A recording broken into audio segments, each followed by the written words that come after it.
Main ముఖ్యంగా ఇండస్ట్రీలో ఇద్దరు హీరోలు, అగ్ర హీరోలు, బాలయ్యబాబు అలాగే పవన్ కళ్యాణ్, ఇద్దరు అగ్ర హీరోలు కలిసి ఒక కూటమిగా చంద్రబాబు జైల్లో ఉన్నప్పుడు, ఇప్పుడు ఏదో అకేషన్గా మనం అనౌన్స్ చేయడం, భారీ సభ పెట్టి మేముతో కలిసి చేయడం కాదు, జైల్లో ఉన్నప్పుడు నేనున్నాను, మీ అందరూ పార్టీ నాయకులు ఎంతమంది ఉన్నాయి చేసినా ఆయన విన్నంతగా ఉండి ఆయన ముందు వచ్చి చంద్రబాబు సపోర్ట్గా నిలవటం గురించి మీరేం చెప్తారు?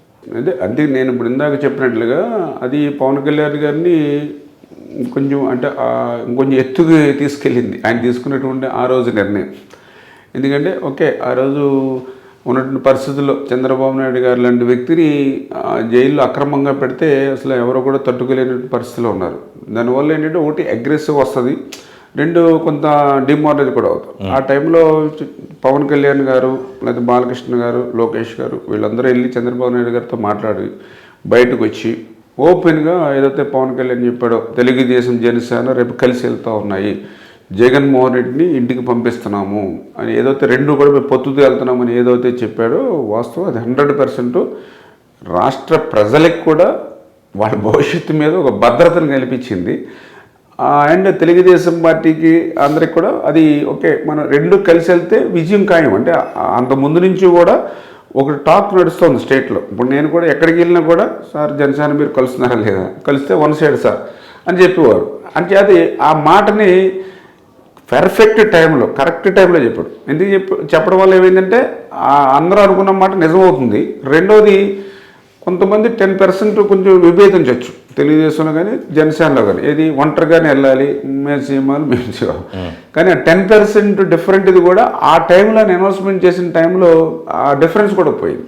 నిజంగా ఆయన కరెక్ట్ టైంలో కరెక్ట్ డిసిషన్ తీసుకుని ఆయన చెప్పాడు. దానివల్ల పవన్ కళ్యాణ్ గారి మీద కూడా ఇటు తెలుగుదేశం పార్టీలో కూడా ఆయన పట్ల కూడా చాలా అభిమానం కూడా చాలా మందికి పెరిగినట్టు. మెయిన్ ఏంటంటే సార్, నిజంగా సమానంగా జాగి గారు అంతకుముందు లెటర్ రాసినట్టుగా ఇన్ని సీట్లు తీసుకోవాలి, 50-50 సీట్లు తీసుకోవాలి, సీఎంగా కొన్నాళ్ళు ఆయన ఉండాలి, కొన్నాళ్ళు పవన్ కళ్యాణ్ గారు ఉండాలి, ఇట్లా చెప్పడం ఇవన్నీ చేయడం, అట్లాగే నిజంగా చేసుకుంటే ఇప్పటికే 24 సీట్లు తీసుకుని ఆయన బీజేపీ కోసం మరో 3 సీట్లు త్యాగం చేసి ఆయన 21 సీట్లు మాత్రం చేస్తే అల్ల కల్లోలో అయిపోతుంది రాని చోట.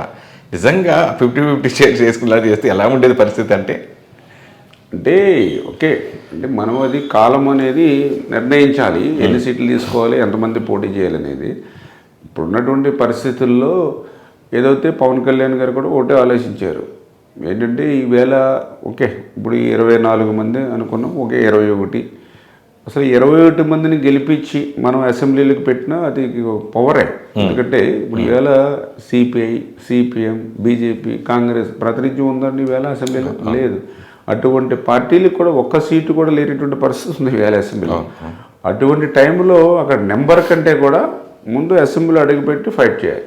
ఇప్పుడు అందుకే ఇప్పుడు ఆయన కూడా అదే చెప్పారు, ఇప్పుడు 21 మందిని గెలిపించండి, 21 మందిని అడుగు పెడితే ఆటోమేటిక్గా రేపొద్దున మళ్ళీ పవర్, అరే పవన్ కళ్యాణ్ గారు 21 మంది గెలిపించి వచ్చారు అంటే ఇప్పుడు రేపొద్దున వీళ్ళు చెప్పినట్టుగా అప్పుడు చేయడానికి సాధ్యం అవ్వచ్చు, 2 డబల్ అవ్వచ్చు, 3 డబల్ అవ్వచ్చు. అని చేత ఏంటంటే ఇప్పుడు బీజేపీ కూడా గతంలో ఒకసారి 2 ఎంపీలు గెలుచుకున్న పార్టీ ఈవేళ అప్రహతంగా విజయం సాధిస్తుంది దేశంలో. అంతే కదా. అంచేత సీట్ల సంఖ్య అనేది కాదు, ఫ్యూచర్లో మనం చేసేటువంటి వర్క్ని బట్టి ప్రజల యొక్క మద్దతును పొందడాన్ని బట్టి ఉంటుందనేది నా అభిప్రాయం. ఓకే, 2014లో 51,000 మెజార్టీతో మీరు గెలిచారు, 2019లో 67,500 మెజార్టీతో గెలిచారు, ఓట్లతో మెజార్టీ ఓట్లతో గెలిచారు. ఇప్పుడు ఎంత మెజార్టీతో గెలవబోతున్నారు? అంటే నేను మీరు చెప్పినట్లుగా ఓటే లెక్కేసుకుంటా, అంటే మెజారిటీ ఎంత టార్గెట్ పెట్టి అంత టార్గెట్ కాదు, ప్రజలు మనసులను గెలుపొందడానికి టార్గెట్ పెట్టుకుని పనిచేస్తారు. ఇప్పుడు 2014లో మీరు చెప్పినట్లు నేను ఆ రోజు కౌంటింగ్కి వెళ్ళాము, ఎందుకంటే నేను ప్రతి పనిలో ఇన్వాల్వ్ కావుతా. 14లో కౌంటింగ్ వెళ్ళినప్పుడు అందరూ కూడా చెప్పేవారు, అంటే పాలకులు సీటు తెలుగుదేశం టైటు, ఎందుకంటే ఒకే పార్టీ నుంచి ఇద్దరం పోటీ చేస్తున్నాం, ఒకే సామాజిక వర్గం నుంచి ఇద్దరం పోటీ చేస్తున్నప్పుడు అవతల వైఎస్ఆర్సీపీ వన్ సైడ్ అని చెప్పారు. నిజంగా ఫస్ట్ 2 రౌండ్లు లెక్కింపు అయ్యేటప్పటికి వైఎస్ఆర్సీపీ మెజార్టీలో ఉంది 14లో. కాబట్టి కష్టపడి పనిచేసిన వాళ్ళం కాబట్టి నాకు తెలియకుండా నాకు చెమటలో పట్టి నేను అప్పుడే అనుకున్నాను, రేపు నెక్స్ట్ ఎప్పుడైనా సరే కౌంటింగ్ హాల్కి వచ్చామంటే హ్యాపీగా సంతోషంగా ఉండాలి, ఇటువంటి పరిస్థితి జీవితంలో రాకూడదు అనిపించింది నాకు. టెన్షన్ అంతే. అందుకనే ఆరాం మాదిరిగా నేను పని చేసుకుంటాను. ఇప్పుడు నేను 2014లో ఎమ్మెల్యే అయ్యా. ఇంకా ఎమ్మెల్యే అయిన తర్వాత మళ్ళీ 2019 వరకు వెయిట్ చేయాలి. 2019లో నేను ఎమ్మెల్యే అయ్యాను. 2024 వరకు వెయిట్ చేయట్లా. ఇప్పుడు ఏదో పరీక్ష రాసి ఎగ్జామ్ రాసేవాడు మార్చిలో పరీక్ష ఉంటే ఫిబ్రవరిలో పగలు రాత్రి చదివేసి టీలు పట్టుకుని కొంతమంది చదువుకుంటూ ఉంటారు నైట్ 1 గంట 2 దాకా. అట్లా కాదు, మనం జూన్ నెల నుంచి కూడా మార్చి నెల వరకు ఎట్లా అయితే చదువుకుంటే ఏ రకంగా అయితే పరీక్షలు రాసి మంచి లైఫ్ని ఎట్లా తీసుకోగలుగుతాడో ఆ మాదిరిగానే నేను 5 సంవత్సరాలు కూడా నిత్యం అంటే ఎవ్రీడే ఎలక్షన్ అనుకుంటాం, ఎవ్రీడే మనం కౌంటింగ్ వెళ్తున్నాం అనుకుని పని చేసుకుంటూ వచ్చాం. కాబట్టి ఆ రకంగా ప్రజలకి మేము సర్వీస్ ఇవ్వడంలో హైలో ఉండాలి, ప్రజల్ని మనసులు గెలుపుకుందడంలో నెంబర్ 1 కింద ఉండాలి. 2 లక్షల మంది ఓటర్స్ ఉన్నారు, 2 లక్షల మంది ఓటర్స్ని మనసులు గెలవాలి అనేటువంటి ఆలోచనతో పనిచేస్తూ ఉన్నాం. అంచేత అది ప్రజలు రేపు గమనించి, అంటే రేపు ఇదిగో రామానాయుడు గారు ఇప్పుడు ఈవేళ ఒక కోవిడ్ వచ్చింది, లేదా ఒక వరదలు వచ్చింది, ఒక రాత్రి అయినా అర్ధరాత్రి అయినా మనం పిలిస్తే పలుకుతూ ఉన్నారు. ఏసీ కార్లోనూ ఏసీ రూమ్లోనూ తిరగట్లా, ఒక సైకిల్ వేసుకుని తిరుగుతూ ఉన్నాడు. ఎమ్మెల్యే దగ్గరికి వెళ్ళాలంటే 10 మందిని దాటుకెళ్ళాలి, కానీ ఎమ్మెల్యే మన గడప దగ్గరికి వస్తూ ఉన్నాడు. ఇవన్నీ ప్రజలు ఆలోచన చేసి ప్రజలు గెలిపించుకోవాల్సిన అవసరం అయితే ఉంది. అంటే అంటే 2 సార్లు ఎమ్మెల్యేగా నిమ్మల రామానాయుడు గెలిపించారు. ఈసారి నిమ్మల రామానాయుడు గారిని గెలిపించేది ఎమ్మెల్యేగా కాదు మంత్రిగా అని డిసైడ్ అయ్యారు ప్రజలు. ఎక్కడ వెళ్ళినా చెప్తున్నారు ఈసారి మినిస్టర్నే మేము గెలిపించుకుంటున్నాం, ఎమ్మెల్యేని కాదు అని ఘంటాపదంగా చెప్తున్నారు. మినిస్టర్ వస్తే మీరు ఏ శాఖను ఎంచుకుంటారు? అంటే 100% మీ ప్రభుత్వం వస్తే ఫస్ట్ మినిస్టర్గా అనౌన్స్ చేస్తే మీరే అని చాలామంది చెప్తున్నారు, ఇక్కడ చాలా చోట్ల చెప్తున్నారు. సో దాని గురించి నేను ఆకొచ్చిన అడిగా. అంటే మీరు చెప్పింది కరెక్టే. ఎందుకంటే పబ్లిక్లో కూడా నేను కూడా ఇప్పుడు డోర్ టు డోర్ క్యాంపెయిన్కి వెళ్తున్నప్పుడు కూడా అందరూ కూడా అదే, సార్ మీకేంటి సార్ ఎమ్మెల్యేగా 1 సైడ్ మీరు గెలుపు, రేపొద్దున మంత్రిగా వస్తారంటే మళ్ళీ మా గ్రామాల్లో కానీ వాళ్ళు పాపం చెప్తూ ఉన్నారు.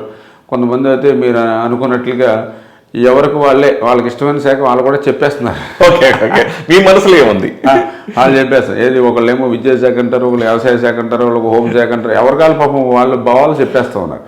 కానీ నేను ఎప్పుడు కూడా ఒకటి చాలా క్లియర్గా చెప్తూ ఉన్నా, నాకు పదవుల మీద కంటే ఆశ కంటే ప్రజలకి సేవ చేయడం మీద ఎక్కువ నాకు దృష్టి పెట్టుకుంటూ ఉంటా. అంచేత నా సేవలు ఏ రకంగా ఈ రాష్ట్రానికి ఉపయోగపడతాయి, నా సేవలు ఏ రకంగా పార్టీకి ఉపయోగపడతాయి అనుకుంటే అది చంద్రబాబు నాయుడు గారు తీసుకునే డిసిషన్ బట్టి ఆధారపడి ఉంటుంది. అంచేత దానికోసం అయితే నేను ఎప్పుడు కూడా 1% కూడా ప్రయత్నం చేయను. నా ప్రయత్నం వల్ల నా పాలకులని ఆంధ్రప్రదేశ్లో అగ్రస్థానంలో నిలపాలి. ఇంకా 20-30% బ్యాలెన్స్ పనులు ఏవైతే మిగిలిపోయో అది పూర్తి చేయాలి అనేటువంటిది ఒకటి. రెండోది ఎమ్మెల్యే అనే 3 అక్షరాలు ఉంటే ఏ పనైనా చేయగలుగుతాం, అది ఉండాలి కంపల్సరీ అనే దాని మీద నా టార్గెట్ అనేది ఇప్పుడు పనిచేస్తూ ఉంటాం. అంచేత రేపేదో ఆ పదవులు లేదా ఆస్తులు అంతస్తులు అనేది ఆలోచన లేదు. ఖచ్చితంగా ఈ పాలకులు ప్రజల రుణం తీర్చుకునేటువంటి విధంగా నేను పనిచేయాలి అనేటువంటిదే నా ప్రయత్నం. అంటే ప్రజల ఫీడ్బ్యాక్ కానీ ఇప్పుడు నాకు అనిపించింది మీరు వెల్ ఎడ్యుకేటెడ్, బాగా చదువుకున్న వ్యక్తి. సో కాబట్టి విద్యాశాఖ మంత్రి కావచ్చు, లేదా మీరు రైతుల పక్షపాత అంటారు చాలామంది ఇక్కడ, రైతుల పక్షపాత, అలాగే మీకు డెఫినెట్గా ఆ శాఖకు సంబంధించి రావచ్చని. అట్లా రెండిట్లో మీకు ఏది ఇష్టం సార్ మామూలుగా జనరల్గా? అంటే నేను చెప్పాను కదంటే మన ఇష్టాలతోటి మనకు సంబంధం ఉండదు. మీకు పర్సనల్గా అడుగుతున్నా.